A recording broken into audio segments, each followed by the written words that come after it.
Babies are born with a curiosity so powerful it's described as a drive, like hunger or thirst. And it can be so fun to watch kids learn new things.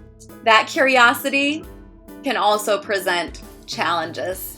Peter Esborn said, "Children are incredible learning machines, and our books are designed to fuel that curiosity in healthy ways, so they can become the geniuses they were born to be."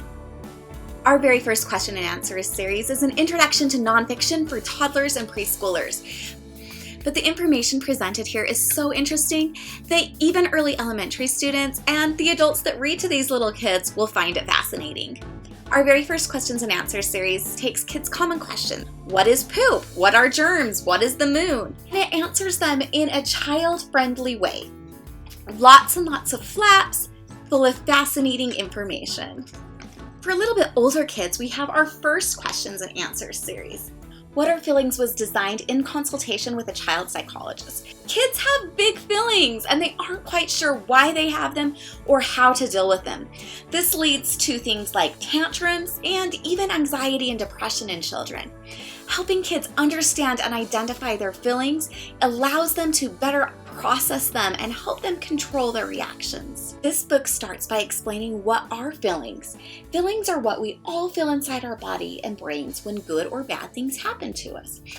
Then the book addresses very common feelings kids have, like happiness and sadness and anger.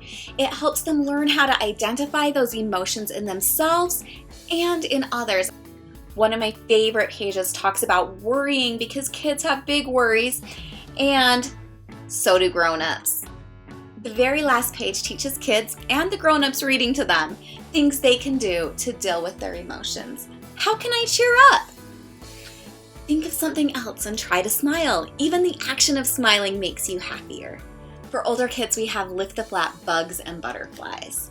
The table of contents tells us all the things that we're going to learn about. One of my favorite pages is towards the end. Here we have some bug flaps. You open this flap and you can see the actual size of the biggest butterfly on the planet. Lift this flap and you can see the biggest moth on the planet.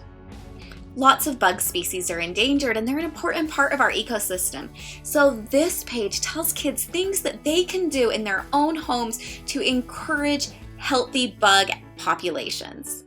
If you have a dino lover, and I do, then this is going to be a really popular series at your house. This is my son's favorite series. He's so pumped about these.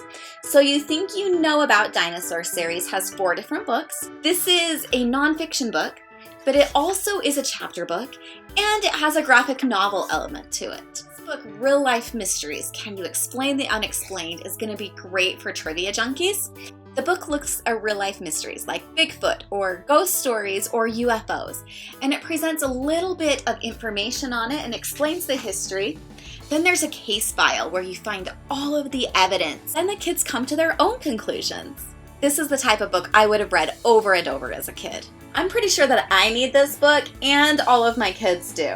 And it talks about credit and debit and saving and budgeting and all sorts of important things for kids to know, even things like insurance. With that solid foundation, imagine all the opportunities that are going to be available to them as they get older and all of the pitfalls they will be able to avoid.